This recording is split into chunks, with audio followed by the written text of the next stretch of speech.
Good morning class. हम लोग BTech first year में केमिस्ट्री का यूनिट 2 स्पेक्ट्रोस्कोपी पढ़ रहे थे, जिसमें एक टॉपिक था आपका डम्बलोव्स्की डायग्राम। देखो ये क्या होता है, इस डायग्राम को समझने से पहले हम दो स्टेट समझते हैं, ग्राउंड स्टेट और एक्साइटेड स्टेट। आप सभी को पता होगा ग्राउंड स्टेट क्या होती है और एक्साइटेड स्टेट क्या होती है। ठीक, ग्राउंड स्टेट में इलेक्ट्रॉन स्टेबल होते हैं और जब वो किसी रेडिएशन को, किसी एनर्जी को एब्जॉर्व करते हैं तो वो ग्राउंड से एक्साइटेड स्टेट में चले जाते हैं।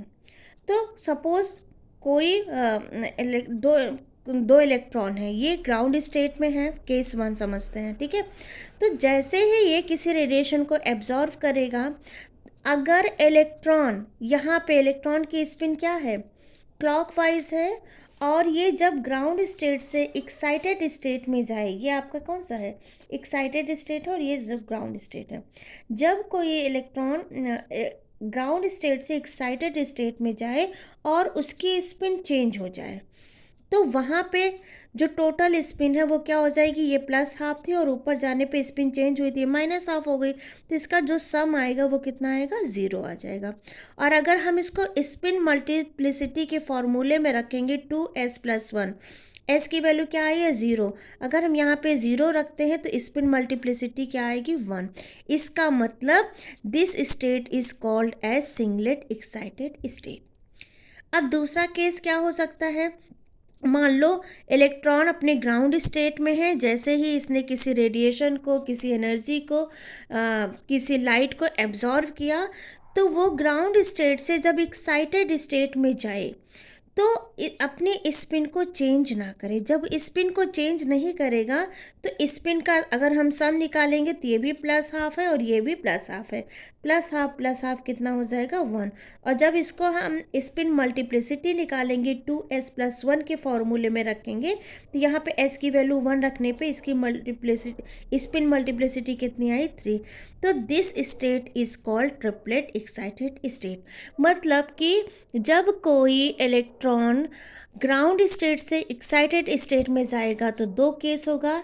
एक केस वो जिसमें वो अपनी स्पिन को चेंज कर देगा, तो इस केस में जो स्टेट होगी वो आपकी सिंगलेट स्टेट होगी।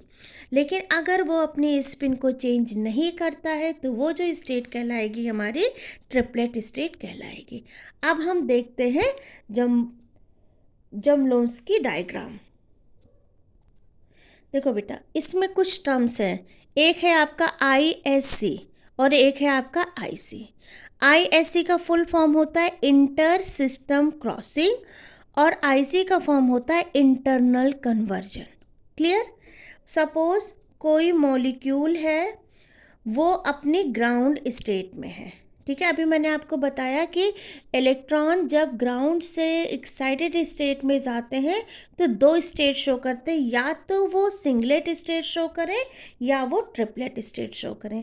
तो यहाँ मैंने सिंगलेट को S से और ट्रिपलेट को T से दिखाया हुआ है। ठीक है, यहाँ से सिंगलेट से सिंगलेट में जा रहा है S1 या S2 या S3, ऐसे ही ट्रिपलेट में T1, T2 और T3 से हमने इसको शो किया है। मान लो कोई लाइट इस मॉलिक्यूल पे डाली जा रही है। अब इसके इलेक्ट्रॉन, सिंगलेट कंडीशन कब आती है, जब स्पिन चेंज हो जाती है।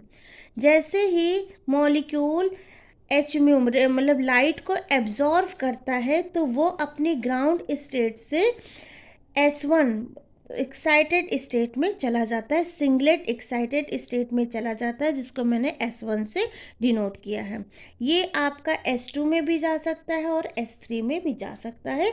इसने रेडिएशन को एब्जॉर्व किया है और ये ग्राउंड से एक्साइटेड स्टेट में गया हुआ है। कौन से स्टेट के, ट्रिपलेट स्टेट, सिंगलेट स्टेट में। ठीक है, फिर एक्साइटेड स्टेट में जाने के बाद मॉलिक्यूल वापस एनर्जी को इमिट करता है और वापस आता है। तो वापस आने पे दो केसेस हो सकती हैं, या तो ये सिंगलेट से सिंगलेट में ही आ जाए या फिर ये सिंगलेट से ट्रिपलेट में चला जाए। डिपेंड करेगा कि इलेक्ट्रॉन की स्पिन चेंज हो रही है कि नहीं चेंज हो रही है। अगर कोई इलेक्ट्रॉन S से S2 में या S2 से S1 में या S1 से S0 में आता है, तो ऐसे कन्वर्जन को हम बोलते हैं इंटरनल कन्वर्जन। मतलब ये singlet to singlet, singlet to singlet, singlet to singlet में ही वापस आ रहा है। लेकिन अगर उसके स्पिन चेंज ना हो तो वो किस में जाएगा? ट्रिपलेट स्टेट में।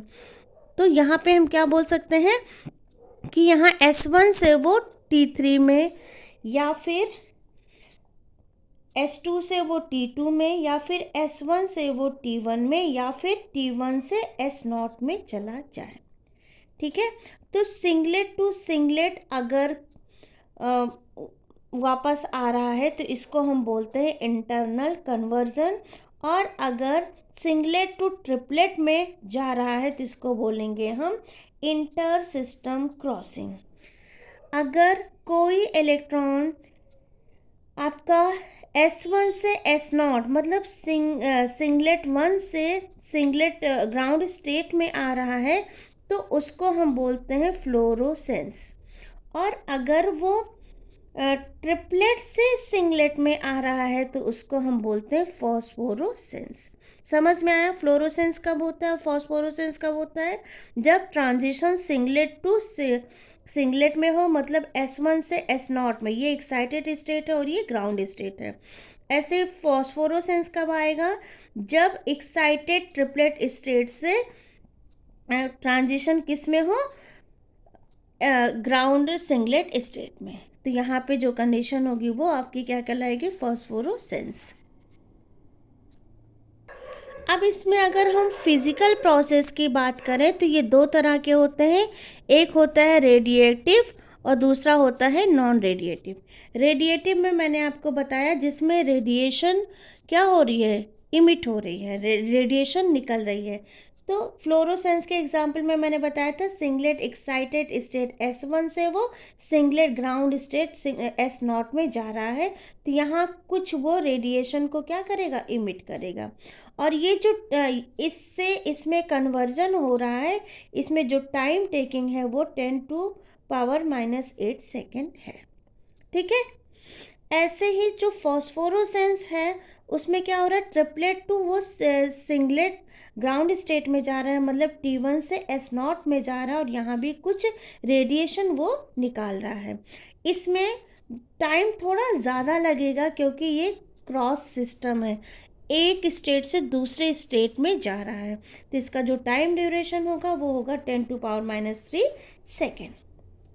अगर नॉन रेडिएटिव की बात करें तो इंटरनल कन्वर्जन में ये S3 से S2 में जाएगा तो कुछ हीट को रिलीज करेगा। ऐसे ही इंटर सिस्टम क्रॉसिंग में क्या होता है? S2 से कोई ट्रांजिशन T2 में, मतलब सिंगलेट से ट्रिपलेट में हो रहा है, तो यहाँ भी हीट को क्या करेगा? इमिट करेगा। क्लियर बच्चों? अब अगर हम डिफरेंस देखें फ्लोरोसेंस और फॉस्फोरोसेंस में, तो it is the emission of radiation when a substance which was on ground state excite to singlet state and return to ground state. Fluorescence कब हो रहा है? जब सिंगलेट स्टेट से कोई चीज़ रिटर्न हो रही है, कहाँ पे? ग्राउंड स्टेट में, मतलब S1 से S0 में ट्रांजिशन हो रहा है। फॉस्फोरोसेंस कब होगा? It is the emission of radiation when a substance is triplet excited state return to ground state, मतलब T1 से किस में आ रहा है? S0 में। क्लियर? अब फ्लोरोसेंस का दूसरा पॉइंट क्या बोल रहा है? Radiation is emitted only when light incident on them. Radiation कब इमिट हो रहा है? जब इंसिडेंट लाइट उस पर डाली जा रही है। यहाँ पे radiation is emitted even after the light source is removed, मतलब कि ये थोड़ा ज़्यादा टाइम लेता है, तो लाइट जब रिमूव हो जाती है तो भी ये थोड़े टाइम के लिए चमकता है। Clear? It involves immediate emission of light. जैसे ही लाइट पड़ेगा तुरंत ये वर्क करेगा और जैसे ही लाइट हटा ली जाएगी तुरंत ये बंद हो जाता है, लेकिन ये थोड़ा टाइम टेकिंग होता है। The excited state atom has short life time, बहुत छोटे टाइम के लिए, बहुत शॉर्ट टाइम के लिए होता है, ये इसके कंपेरेटिवली थोड़ा लॉन्ग टाइम लेता है। Direction off spin does not change, बताया था सिंगलेट स्टेट होती है तो उसमें स्पिन की डायरेक्शन डज नॉट चेंज, यहाँ पे डायरेक्शन ऑफ स्पिन चेंज। तो आई होप ये आपको समझ में आया होगा। Thank you.